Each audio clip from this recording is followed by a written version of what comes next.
सबसे पहला सवाल सुधांशु त्रिवेदी, बहुत जल्दी से मेरा आपसे है, क्या राम केवल एक कल्पना मात्र है? यदि राम कल्पना है तो राष्ट्रपिता महात्मा गांधी का राजनीतिक दर्शन राम राज्य का छलावा था? जवाब चाहिए। महात्मा गांधी की समाधि पर लिखा हुआ हे राम झूठ है क्या? दूसरी बात, अब भारत से थोड़ा बाहर आइए। पिछले ही साल याद है दीपावली में साउथ कोरिया की फर्स्ट लेडी आई थी, क्योंकि वो मानते हैं उनके परिवार की डिसेंडेंसी भगवान राम से। थाईलैंड का किंग टाइटल होल्ड करता है, किंग रामा द 9th। पूरे यूरोप में हरे राम हरे कृष्णा मूवमेंट चलता है, ये कोई भारत ने नहीं चलाया। और दुनिया में एक ही देश ऐसा है जिसके नेशनल ब्रॉडकास्टर पर हर दिन रामायण आती है, वो है दुनिया का सबसे बड़ा मुस्लिम देश इंडोनेशिया। ठीक, और आप जाइए बाली जाइए, इतनी बड़ी वहां पे मूर्तियां नजर आती हैं राम लक्ष्मण और उनकी वो। और रावण का देश Sri Lanka, officially government of Sri Lanka कहती है लिखित में कि राम थे और राम के ये ऐतिहासिक स्थल हैं, मगर दुर्भाग्य कि राम का देश भारत आज इस बात पे बहस करता है कि ये नहीं है। अब मैं एक और वैज्ञानिक बात कहता हूं, सारी चीजों के बारे में तो टेक्नोलॉजी बदलती रहती है, नई नई चीजें आती रहती। पहले रडार मैपिंग नहीं थी, आर्कियोलॉजिकल एक्सकवेशन नहीं था, अंदाजे किया जाता था, अब मैपिंग के थ्रू किया जाता है। मैं पूछना चाहता हूं, साइंस एंड टेक्नोलॉजी में सबसे बड़ी थ्योरी आइंस्टीन ने रिलेटिविटी की थ्योरी दी, जिसमें उसने कहा यह दुनिया सिर्फ स्पेस नहीं है, टाइम एंड स्पेस फॉर्म है।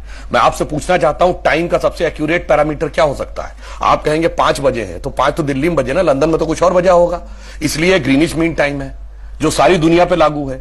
अगर आपसे पूछूं टाइम का एब्सोल्यूट पैरामीटर क्या है जो दुनिया में यहां पर छोड़िए, धरती पे, मंगल पे, बृहस्पति पे, किसी पॉइंट ऑफ सोलर सिस्टम पे लागू हो, it is only the relative motion position of the planet. और भगवान राम के रिलेटिव मोशन ऑफ प्लैनेट यानी एग्जैक्ट टाइम लिखा है। क्या कर्क राशि में गुरु था, कर्क राशि में चंद्रमा था, पुष्य नक्षत्र था, मकर राशि में मंगल था, और जब नासा ने प्लैनेटोरियम सॉफ्टवेयर में डाला तो डेट तक निकल आई कि 7000 कितने सौ बीसी से पहले यह हुआ था। अब इसके बाद भी अगर इनको कोई सबूत चाहिए तो मैं अंत में एक बात कहना चाहता हूं, दुनिया में 4-5 बड़े रिलीजन हैं, अगर रिलीजन माने को तो क्रिश्चियनिटी, इस्लाम, ज्यूस, हिंदू और बुद्धिस्ट। बताइए कोई और ऐसा धर्म है जिसके भगवान के बारे में कहा जाता हो सबूत लाओ ये हुए थे कि नहीं हुए थे, या इनसे पूछो।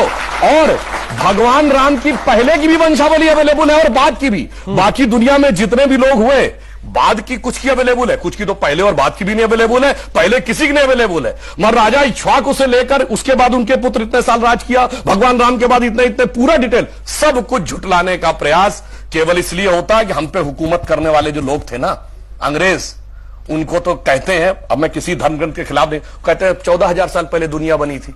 अब कैसे मान लें कि उससे ज्यादा पुराना हमारा है? इसलिए सारी की सारी समस्या है। जिनका कि कैलेंडर 2000 साल पहले शुरू होता है या किसी का 1400 साल पहले शुरू होता है, कैसे मान ले हजारों साल पहले का था? समस्या यह है और कुछ नहीं है।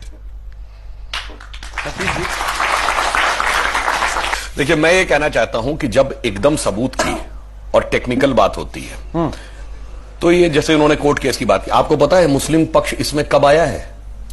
जब भी कोई जमीन का विवाद होता है तो उसकी एक लिमिट होती है 12 साल। अगर 12 साल तक आप नहीं कोई कोर्ट में मुकदमा दायर करते हैं तो वो आउटडेटेड मान लिया जाता है।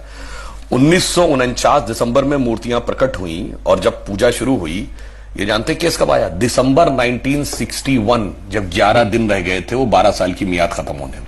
इसका मतलब पहले 11 साल तक कोई समस्या नहीं थी, 12 साल तक अचानक वो 61 में पैदा हो गई। इससे साफ समझ में आता है कि, और दूसरा मैं एक यथार्थ बताना चाहता हूं, जब मुकदमा कोर्ट में चला है ना, तो कोर्ट ने यह परमिशन किया था कि दोनों पक्ष अपने अपने तरफ के इतिहासकारों को ला सकते हैं।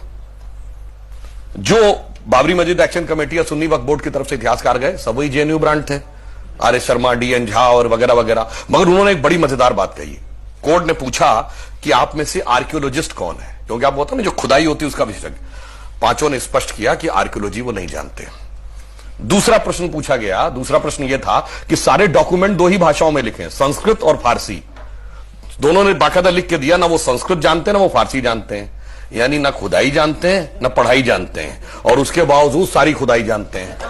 अब हमारी तरफ से जो थे, मैं ईमानदारी से बता रहा हूं, मैं व्यक्तिगत रूप से उन लोगों को जानता हूं। डॉक्टर हर्ष नारायण फारसी भी जानते थे और संस्कृत भी जानते थे। देवेंद्र स्वरूप अग्रवाल, ग्रोवर साहब, एसपी गुप्ता, ये लोग आर्कियोलॉजिस्ट भी थे। तो हमारी तरफ से अकाट्य प्रमाण लिंग्विस्टिक भी रखे गए, यानी लिटरेरी एविडेंस और आर्कियोलॉजिकल एविडेंस। जब इनसे कहा गया, पहले इन्होंने कहा जी वहां पर तो कुछ नहीं था, पहले मस्जिद बनी, पहले ही मस्जिद बनी थी। अब जब नीचे निकल आया स्ट्रक्चर, कहते नहीं जो ईदगाह के ऊपर मस्जिद बनाई गई थी, क्योंकि अब नीचे स्ट्रक्चर निकल आया। अब जब स्ट्रक्चर में निकल आए 72 खंबे, नहीं जी ये तो सब गलत है, ये राम का मंदिर नहीं है। मैं एक बात और कहना चाहता हूं, अगर बहस यहीं से शुरू हुई होती जमीनी विवाद से तो कोई बात, जब ये मामला उठा था, आज की पीढ़ी को तो याद नहीं होगा, 89-90 में जानते यहां थोड़ी शुरू हुआ था भगवान राम। कहते राम थे कि नहीं, अयोध्या ये थी ही नहीं, हुए थे तो पहले साबित करो, और हुए थे तो यहां साबित करो। और प्रतिक्रिया कब आई थी, आजकल फिर उससे कनेक्शन है। शाबानो केस में भारत की सरकार ने एक निर्णय लिया कि धार्मिक मामले में रत्ती भर भी हस्तक्षेप नहीं करेंगे, क्योंकि धार्मिक मामले का पूरा सम्मान करती है सरकार, ये आस्था से चलेगा। तो अगर 100 या 80 रुपया मुआवजा जो शाबानो को तय हुआ था वो देने का निर्णय कोर्ट ने किया है, तो उसे पलट देंगे, कोर्ट का अधिकार नहीं है, धार्मिक भावना ऊपर है। और एक साल बाद कहते हैं कि हमारे भगवान कहां पैदा हुए, तो कोर्ट में प्रूफ करना पड़ेगा, और अयोध्या में नहीं इसी जगह में पैदा हुए ये प्रूफ करना पड़ेगा। ये जो इतना बड़ा अंतर जब दिखाई पड़ता है तब इस प्रकार की प्रक्रिया आती है। और एक बात जो विजय शंकर तिवारी जी ने, सबसे पुराना जो इंसिडेंट जानते क्या है, 1858 में अयोध्या की कोतवाली में मुकदमा दर्ज है कि कई 100 निहंग आए, गुरु गोविंद सिंह जी का नाम लेते हुए उन्होंने कब्जा कर लिया है, और चारों तरफ उस दीवालों पर राम राम लिख दिया है। ये शीतला प्रसाद दुबे थानेदार ने अपनी तहरीर में लिखा है, अंग्रेजों के जमाने लिखा, क्या लिखा है, कहां कब्जा कर लिया है, मस्जिद जन्म स्थान। अब भैया किसका जन्म स्थान था मस्जिद, वो बता दीजिए। मीर बाकी के पत्थर पे लिखा फरिश्ते के उतरने की जगह, इस्लामी मान्यताओं के अनुसार कौन सा फरिश्ता उतरा था वो बता दीजिए। सुनिए, ये तो आप 1992 कर रहे हैं, ये 1976 में 8 खंबे नीचे खुदाई में निकल रहे थे, ये आर्कियोलॉजिकल सर्वे की रिपोर्ट में है। और ये बताने वाला के मोहम्मद है, वो किसने ला के रखे थे, इंदिरा गांधी रखी थी क्या, बताइए ना। अब मैं एक और बात पूछता हूँ, सुनिए एक